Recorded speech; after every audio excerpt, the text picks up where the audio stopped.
It was a truly inspired design of government that the Convention of 1787 created.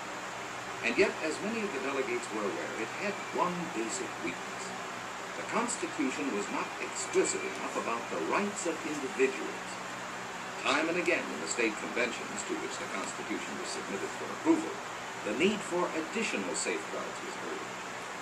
In the case of several states, ratification of the Constitution resulted only after assurances were given that these safeguards would be provided by early amendment.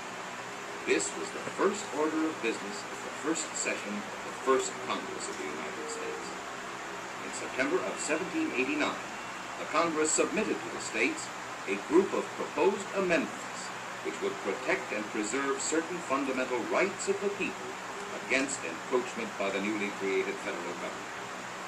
These proposed additions to the Constitution were known as the Bill of Rights, a name which has lasted through the ages and become a living symbol of democratic free government throughout the world.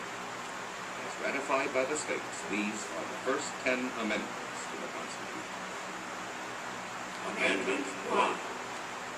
Congress shall make no law respecting an establishment of religion, or prohibiting the free exercise thereof, or abridging the freedom of speech, or of the press, or the right of the people peaceably to assemble, and to petition the government for redress of grievances. Amendment 2. A well-regulated militia being necessary to the security of a free state, the right of the people to keep and bear arms shall not be infringed. Amendment 3. no soldier shall, in time of peace, be quartered in any house without the consent of the owner, nor in time of war, but in a manner to be prescribed by law. Amendment 4. The right of the people to be secure in their persons, houses, papers, and effects against unreasonable searches and seizures shall not be violated. And no warrant shall issue but upon probable cause, supported by oath or affirmation, and particularly describing the place to be searched and the persons or things to be seized. Amendment 5. No person shall be held to answer for a capital or otherwise infamous crime unless on a presentment or indictment of a grand jury, except in cases arising in the land or naval forces or in the militia, when in actual service in time of war and public danger. Nor shall any person be subject for the same offense to be twice put in jeopardy of life or limb. Nor shall be compelled in any criminal case to be a witness against himself. Or be deprived of life, liberty, or property without due process of law.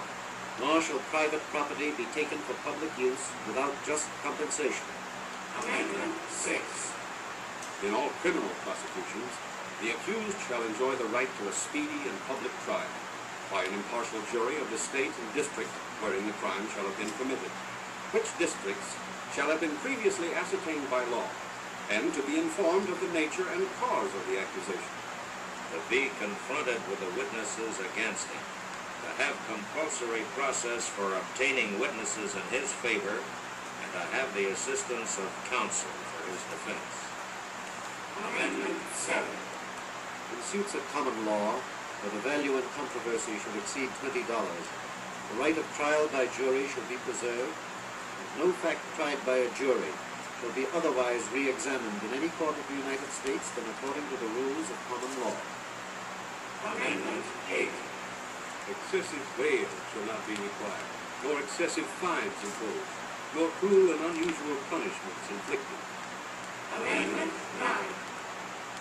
The enumeration in the Constitution of certain rights shall not be construed to deny or disparage others retained by the people.